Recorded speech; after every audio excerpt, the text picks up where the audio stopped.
futur ini artinya loyo dan tidak semangat. Itu futur namanya. Dan futur ini memang adalah hal yang menimpa amalan. Karena itu diriwayatkan oleh Imam Ahmad dari Abdullah bin Amr bin Auf, dan diriwayatkan lain dari seorang sahabat, Rasulullah SAW bersabda, "Inna likulli amalin syirrah, wa likulli syirratin fatrah.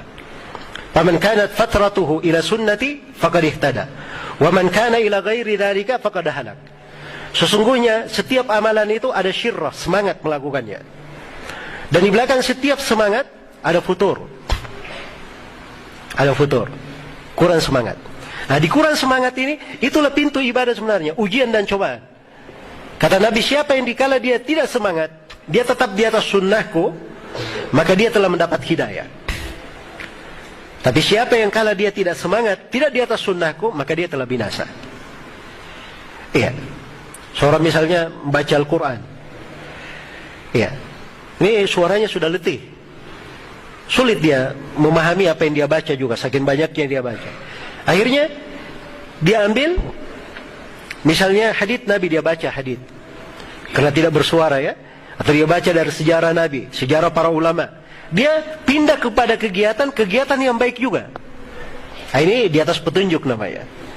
Tapi kalau dia sudah bosan baca Quran, sudah kita berselancar di internet aja. Ya, lihat komentar-komentar, status-status yang perlu dikomentari.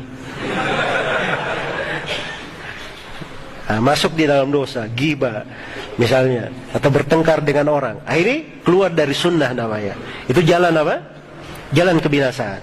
Jadi dalam hidup itu orang turun semangat itu bukan masalah. Ya, turun semangat. Yang masalah itu kalau dia keluar dari jalur, itu yang masalah. Jelas ya? Karena itu suatu hari di riwayat Muslim, haditsnya panjang. Sebenarnya ini hadits termasuk hadits bagus untuk jelaskan. Ya, suatu hari ada sahabat yang bernama Hamdalah. Dia keluar dari rumahnya. Ya, dia bertemu dengan Abu Bakar. Dia berkata, Hamdalah telah menjadi munafik. Nafaqah Hamdalah. Ya, Abu Bakar berkata, ada apa? Kenapa kamu katakan diri kamu munafik? Ya, kata Hamdalah, subhanallah, saya kalau berada di sisi Nabi mengingatkan kita tentang surga, tentang neraka. Ya, luar biasa. Tapi begitu saya pulang ke rumah, saya dilalaikan oleh anak-anak dan istri turun lagi. Apa kata Abu Bakar? Iya ya, saya juga begitu. Ya, subhanallah. Ini dari ketinggian derajat Abu Bakar. Dia tidak pernah merekomendasi dirinya. Ya, bahkan dia juga seperti sikapnya seperti itu. Maka mereka pun datang kepada Nabi bertanya. Langsung Hamdalah berkata, ya Rasulullah, nafaqah Hamdalah. Ya Rasulullah, Hamdalah telah menjadi munafik. Kata Nabi, ada apa? Maka dia pun cerita masalahnya. Kata Nabi, wahai Hamdalah, kalau engkau terus menerus di kondisi keimanan yang engkau berada di sisiku, maka malaikat itu akan turun ke jalan-jalan, menyapa kalian di jalan-jalan, menyalami kalian di kasur-kasur kalian. Tapi kehidupan itu tidak seperti itu. Walakin sa'atan yang Hamdalah. Kata Nabi, tapi sesaat dan sesaat wahai Hamdalah. Jadi di masa-masa yang seperti itu, ketika terjadi, ya, itu bukan suatu hal yang merendahkan derajat sebenarnya. Cuman bagaimana dia jaga dirinya saja, tidak keluar dari apa? Tidak keluar dari jalan. Misalnya dia punya rawatib itu dijaga ya. Dia komitmen bagaimana dia pelihara, tidak dia tinggalkan. Nah, kalau misalnya dia agak malas melakukannya, dia tidak bisa berdiri, dia duduk saja. Kan sholat sunnah boleh duduk. Sholat sunnah itu beda dengan sholat wajib ya. Kalau sholat wajib tidak mampu berdiri baru duduk. Tapi kalau sholat sunnah dia mampu tapi ingin duduk boleh saja. Jelas ya? Nah, ini keringanan. Dia biasanya misalnya sholatnya agak panjang, dia perpendek, singkat. Yang penting dia lakukan apa? Dia lakukan kewajibannya.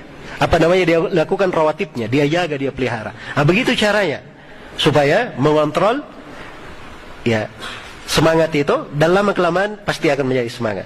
Jadi paling indahnya kalau seorang ketika kurang semangatnya, dia cari kegiatan lain yang tetap bermanfaat, mengingatkannya kepada Allah Subhanahu wa Ta'ala.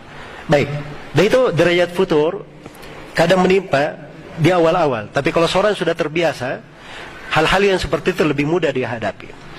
Karena itu sebagian as-salaf ada yang dikatakan, si fulan ini andai kata diumumkan kepadanya, besok kamu mati, sakaratul maut akan menjemputmu, maka dia tidak bisa menambah lagi amalannya. Kenapa? Sebab seluruh amalan kebaikan dalam sehari dan semalam itu sudah lengkap dia lakukan. Jadi kalau dia dikatakan sakaratul maut akan datang, suruh nambah amalan lagi, persiapan untuk kematian, dia tidak bisa lagi, amalannya memang sudah penuh. Ya, ada sebagian orang seperti itu di masa dahulu. Jelas ya?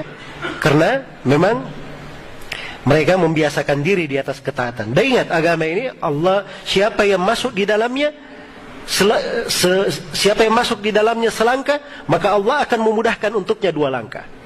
Iya. Siapa yang mempelajarinya, maka dia akan diberikan berbagai kemudahan. Berbagai kemudahan. Cuma syaratnya dia tadi, dia masuk di dalamnya. Karena itu kata Nabi, "Wa may yatasabbar yusabbirhullah." Barang siapa yang berusaha bersabar, maka Allah akan jadikan dia sebagai penyabar.